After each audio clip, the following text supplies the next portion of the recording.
Setelah Gus Miftah dihajar oleh publik, dihajar oleh netizen, diserang habis-habisan, sampai kemudian mundur dari utusan negara, kira-kira ya, utusan presiden bidang keagamaan.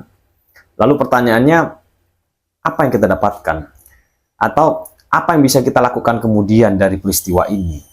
Kalau persoalan hikmah barangkali atau hal-hal yang bisa kita pelajari dari peristiwa ini sudah pernah saya bahas sebelumnya.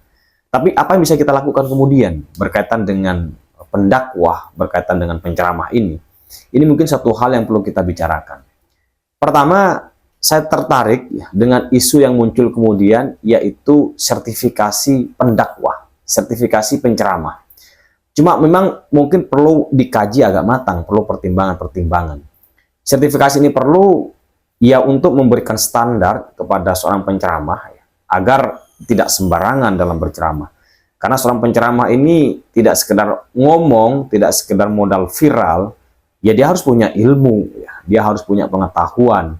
Nah, batas-batas pengetahuan itu harus diukur barangkali sampai sejauh mana, apa saja yang perlu dia kuasai, apakah metode berceramahnya, apakah kajian-kajian misalnya kemampuan hadisnya, kemampuan tafsirnya, kemampuan sejarah keagamaannya, dan apapun yang berkaitan dengan profesionalitas atau kompetensi dari seorang penceramah itu mungkin perlu diukur ya, sehingga memberi label ustadz itu tidak sembarangan, tidak hanya sekedar orang naik ke atas panggung, megang mic, bilang alhamdulillah, bilang assalamualaikum, lalu kemudian dipanggil ustadz, lalu kemudian diundang ke sana kemari, dikasih panggung untuk ceramah. Itu tentu tidak sehat ya bagi publik selaku pendengar, penikmat dari ucapan-ucapan atau tausiah-tausiah dari yang disampaikan oleh para penceramah itu. Dan ini sudah menjadi tren saya kira.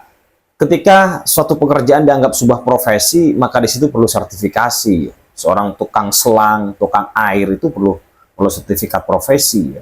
Seorang pengacara perlu sertifikat profesi. Apapun yang berkaitan dengan sebuah profesi, saya kira layak dan perlu diberikan atau distandarisasi melalui sertifikasi tertentu, karena nanti di situ ada etik dan seterusnya, ada etika profesi dan seterusnya.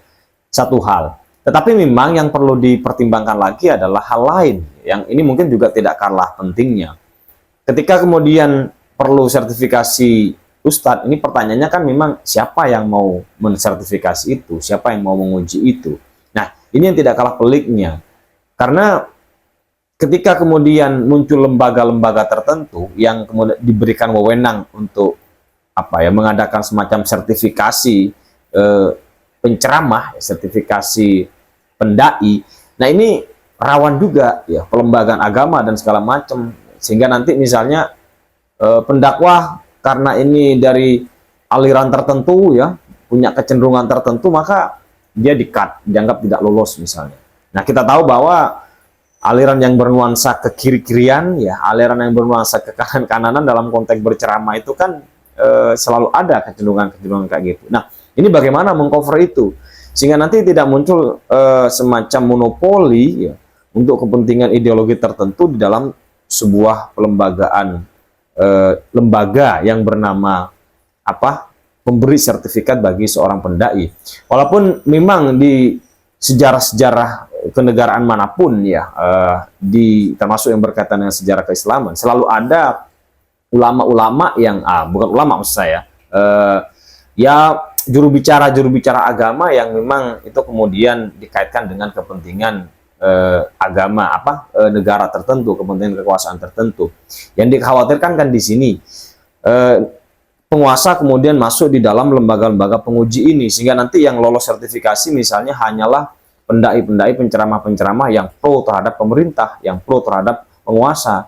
Sementara mereka yang punya kritik-kritik terhadap kekuasaan yang membangun dalam konteks ceramahnya, itu kemudian diberdel, kemudian tidak diberikan kesempatan untuk dapat sertifikat. Nah, ini yang menurut saya perlu dipertimbangkan juga, potensi-potensi itu. Nah, ini persoalan ini juga perlu dipertimbangkan karena kita punya sejarah agak jelek juga ya, hubungan antara konteks orang yang punya kewenangan dalam arti menjelaskan agama dengan penguasa itu punya cerita yang agak buruk kira-kira kalau kita membaca tesisnya Ahmed Tikuru ya di dalam buku Islam, Totalitarianisme dan Ketertinggalan itu, bahwa ketertinggalan agama Islam ini, peradaban Islam dalam konteks ini adalah karena ada relasi yang kurang baik antara ya para penyambung lidah agama itu dengan penguasa, dengan militer ya, sehingga kemudian ilmu pengetahuan tidak berkembang. Ya kecerdasan publik, sikap kritis publik kemudian dibungkam melalui kecenderungan dogma-dogma agama tertentu yang itu memang kemudian disetting oleh penguasa karena memang untuk melanggengkan kekuasaannya. Nah ini yang perlu dipertimbangkan agar tidak terjadi kemudian, sehingga malah bukan kemajuan di dalam peradaban keislaman, itu malah nanti yang terjadi adalah kemunduran atau degradasi itu. Yang pertama menurut saya bisa kita pertimbangkan. Kemudian yang kedua yang bisa kita pertimbangkan adalah kita ini terlalu banyak penceramah, surplus penceramah. Penceramah dai ini muncul di mana-mana. Ada banyak sekali. Sementara itu di sisi lain ilmuwan ini agak terbatas. Kita minus banget ya. Ilmuwan itu sangat minus banget. Padahal untuk mengembangkan suatu peradaban itu kita tidak hanya dibutuhkan kita tidak hanya membutuhkan penceramah ya, bahkan mungkin penceramah itu seperti saya bilang level kemampuannya adalah hanya pada level retoris ya, karena memang kepentingannya adalah untuk publik umum. Tapi kita perlu untuk meningkatkan pada level yang lebih tinggi, pada level yang demonstratif, dan itu dibutuhkan ya ilmuwan-ilmuwan ya, para ulama. Nah di sini barangkali kita memerlukan, kalau di Iran itu ada hauzah-hauzah, ya, ada komunitas-komunitas yang itu sifatnya eksterior daripada penguasa. Jadi dia berada di luar kekuasaan yang tidak diintervensi penuh oleh penguasa, tapi kemudian dia mengembangkan kajian-kajian keilmuan, ya, terutama kajian keislaman misalnya, baik itu berkaitan dengan kajian politiknya, kajian ekonominya, kajian sainsnya, bahkan termasuk kajian keagamaan itu sendiri. Nah ini menurut saya perlu kita pertimbangkan ke depan, sehingga nanti yang muncul, yang lahir tidak hanya penceramah, yang viral tidak hanya penceramah, tapi yang viral misalnya adalah para ilmuwan-ilmuwan Islam, para ilmuwan-ilmuwan yang memiliki wawasan luas bidang sains, bidang politik, dan segala macam. Kita tahu bahwa Pakistan misalnya sudah melahirkan satu sosok yang sangat terkenal, yaitu Abdus Salam, walaupun dia seorang Ahmadiyah, yang itu kita tahu sebagai seorang peraih Nobel fisika teoritis ya, kalau nggak salah dia elektronik salah satu temuannya, yang kemudian pada waktu yang sama dia temuannya itu sama dengan Stephen Weinberg kalau tidak salah ya, yang itu cara menelitinya katanya berbeda karena Abdus Salam ini menggunakan pendekatan yang agak spiritual kira-kira, sementara Stephen Weinberg ini menggunakan pendekatan yang agak murni sains, tapi kemudian hasilnya itu sama, lalu kemudian keduanya sama-sama mendapatkan Nobel di bidang fisika.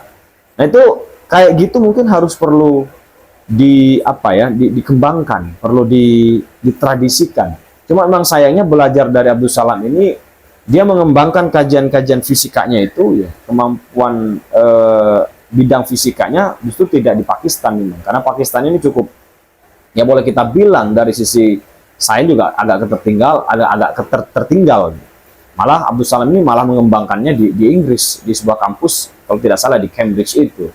Ini menurut saya yang perlu kita pikirkan ke depan, sehingga yang lahir bukan hanya penceramah, pendakwah yang ngomong sana kemari. Kita tahulah ya, ada banyak, bukan hanya Gus Miftah yang saya lihat itu yang banyak kepleset lidahnya ketika dia berceramah hanya untuk membuat sensasi. Kita tahu beberapa waktu lalu ada penceramah bilang ya kita di surga tuh pesta seks gitu. Aduh, ini penceramah jenis apa begini-begini ini kan ya, publik diedukasi soal hasrat yang begituan itu kan. Nah ini menurut saya satu sisi sertifikasi tadi itu diperlukan ya, untuk ya menertibkan hal-hal yang seperti itu, membatasi, tapi jangan sampai kemudian sertifikasi itu menjadi pelemah, ya, menjadi kontrol yang berlebihan terhadap munculnya sikap-sikap kritis ya para orang-orang yang menjadi juru bicara agama itu terhadap kekuasaan, terhadap apapun, terhadap situasi sosial kita. Dan kemudian jangan lupa bahwa ilmuwan-ilmuwan kita ini harus dikembangkan dalam pendekatan atau dalam ruang-ruang yang berbau agama itu. Menurut saya ini yang bisa kita pelajari dan ini yang bisa kita lakukan ke depan agar apa yang terjadi pada Gus Miftah ya tidak hanya sekedar menjadi hujatan-hujatan, tidak hanya sekedar menjadi tempat untuk menumpahkan segala bentuk emosi, lalu kemudian diminta mundur, setelah itu selesai, lalu kemudian 6 bulan lagi muncul lagi seperti itu.